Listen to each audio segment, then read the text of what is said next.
Want to welcome everybody tonight. I hope that you're doing well. I hope that you and your family are doing well. God is blessing you, I hope. And I hope that you've been getting a lot out of this series of studies on the great book of Genesis. And we studied this morning about the great life of Joseph. And we talked about how God was at work in his life. And that's really what the book of Genesis is all about. Genesis is about God, and it's about God at work in our lives. And that's why God had this book of Genesis preserved for us so that we could learn from it, so that we could mature, and also is meant to give us a lot of hope, knowing that no matter what our circumstances, no matter what our situation, and I want you all to know, no matter what's going on in your life right now, it may not look like it may not seem like it might not feel like it, and I understand that. But God is at work in your life. He has not forgotten about you, no matter how much it may seem like that at times. And that's important for all of us to remember. We saw this morning in the life of Joseph how the favor of God, the hand of God, God's favor was upon Joseph's life. And the hand of God and the favor of God will be upon our life as well when we remember the things that Joseph remembered. And what Joseph remembered was this, that God's going to show you his favor as you trust that the unseen hand of God will act at just the right time. See, that's what continued to keep Joseph going. He believed, you remember those dreams that he had when he was 17, when he was back in his father's homeland. He believed that those dreams that God gave him were going to come true. He believed that God was at work in his life. He believed that the unseen hand of God was always at work in his life, no matter how bad things got. And as you know, things got really bad in Joseph's life. He was betrayed, he was set up, he was forgotten. Just things weren't going well in his life at all. But through all that, he never lost faith. And that's because he trusted that the unseen hand of God was going to act at just the right time. And it's so important for us to believe that, because if we don't believe it, we give up hope. And when we give up hope, we don't have anything. Our whole life will come unraveled. So I just want everybody to know that no matter what you're going through, make sure that you live by this principle. Believe and trust that the unseen hand of God is at work in your life, and he's going to act at just the right time. We all need to listen very closely to this section that we're going to look at tonight in the life of Joseph. God has this preserved for us for a reason. We're going to look at some things this evening that we didn't get to this morning because of time's sake.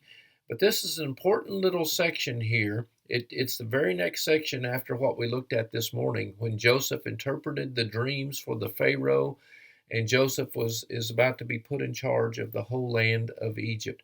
God has a very, very important lesson that's timely for all of us to pay attention to this section tonight. So I hope that everybody will pay very close attention. The Bible says in verse 44 to 45 of chapter 41 of Genesis, Pharaoh said to Joseph, this is right after Joseph has interpreted his dreams for him. He said, I am Pharaoh, but without your word, no one will lift hand or foot in all the land of Egypt. And Pharaoh gave Joseph the name Zaphenath-Paneah, and gave him Asenath, which was the daughter of Potiphar, the priest of On, to be his wife. Let me point out a couple of things. I'll get to the meanings of these words here in just a minute. They're very important. But notice that Pharaoh, he has seen that God's hand was on Joseph. It was evident in Joseph's life. And as a result of that, he made him second in command of the entire land of Egypt. He said, without your word, Joseph, nobody in all the land of Egypt is going to lift hand or foot without your giving approval of that. And he renamed Joseph. Now, this is important. Names in the Bible are very, very important. In ancient times, a name said something about your character, your traits, your qualities. But I want you to notice what this Pharaoh is trying to do. He is trying to Egyptianize Joseph, you might say. He's trying to make him part of that culture and all of the things that went along with that culture. And I want you to keep something in mind. Egypt was an ungodly culture. It was the big superpower of the day, kind of like the United States of the day. And we all know that there are things in our culture, lots of things in our culture, which are very ungodly and very pagan. And what this Pharaoh was trying to do is by renaming Joseph Zaphenath Paneah, he was trying to Egyptianize him. This word Nath that I have underlined here is the name of a false goddess in Egypt. And so he is renaming Joseph, taking his God given Hebrew name away from him, and he's renaming him with the names of false gods of Egypt. And he gave Joseph the name Zaphenath Paneah, and he gave him his daughter. Pharaoh gives him his daughter Asenath to be his wife. Asenath was the notice the ending of her name Nath. What this means is, and I'll talk about it in a minute, but it has to do with the name of a false god or false goddess of Egypt as well. You see this picture right here, Zaphenath Paneah. What that means, this is what Joseph was renamed. It means the God speaks and lives. And when Pharaoh's talking about the God, he's not talking about the God Jehovah, Yahweh, the one, the true, the only living God. He's talking about God or gods as he understood it, which were these false gods of Egypt. And that is what he renames Joseph. And he gives him his daughter Asenath to be his wife. Asenath means belonging to Nath. Nath, once again, was the name of one of these false goddesses in Egypt. And so he's trying to indoctrinate Joseph. And I want all of us to pay attention to this. This is really important, as I'll sum up there at the end of this lesson. The culture in which we happen to live right now is an ungodly pagan culture in the United States of America. And our culture is trying to conform us to its way of thinking and to its way of doing things and to its false gods of money and wealth and materialism and all those kinds of things. And we need to pay attention to what Joseph is going to teach us here because he's not going to go along with it. Even though he was renamed by the name of a false goddess, and he was given a wife who was a wife of aristocratic birth, and she was, indoctrinated into this culture of Egypt with all of its false gods and goddesses. Joseph is not going to go along with it, and it's very important for us to see that. It also mentions here, as we saw in that last verse, that Asenath was the daughter of her father was the priest, it says, of On. On is also another name of Heliopolis. If you have a study Bible, you can look that up. And this was the place where the sun god Ra was worshipped. Asenath's father was the leading priest of the worship of this false god Ra at the city of On, or Heliopolis. This is who she was. So Joseph is in a very precarious situation at this time in his life. The Bible says in verse 46, Joseph was 30 years old when he entered the service of Pharaoh, king of Egypt. Now, just by way of summary, he's been in Egypt now as a captive until right now for 13 years.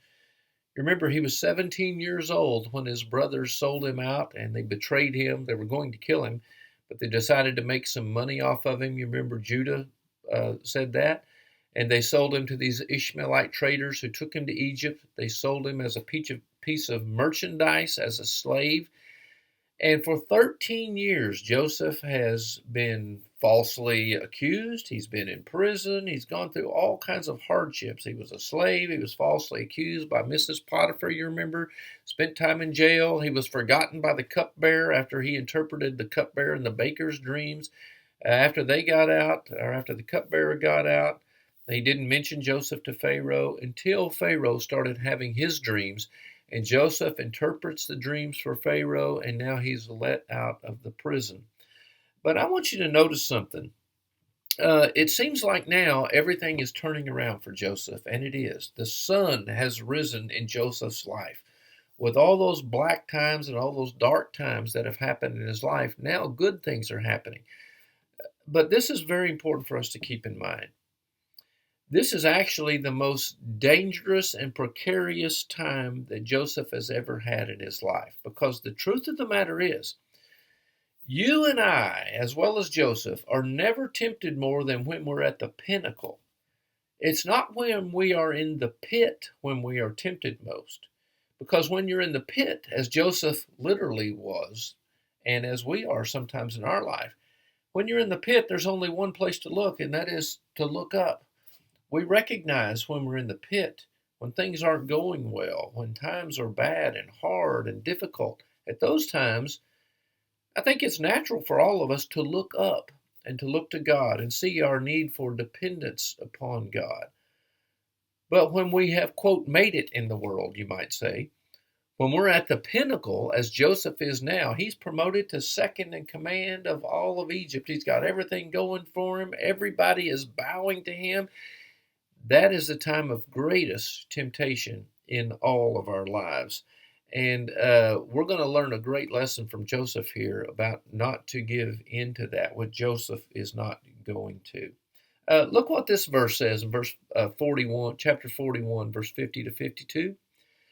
Before the years of famine came, two sons were born to Joseph by Asenath, who was the daughter of Potiphar, the priest of On. Joseph named his firstborn Manasseh, and he said, "It's because God has made me forget all my trouble and all my father's household." And the second son he named Ephraim, and he said, "It's because God has made me fruitful in the land of my suffering." Um, it's almost time for the famine to begin in the land, which means Joseph is now at this point he's about 37 years old, because you remember there were 7 years of great prosperity when the Egyptians had bumper crops, and Joseph was storing up all those crops in these great storehouses that he built throughout Egypt, and he was the one who was supervising all that. So he's approximately 37 years old at this time. And he and his wife, who's a pagan Egyptian, they have two sons. And it's very significant what they name these sons.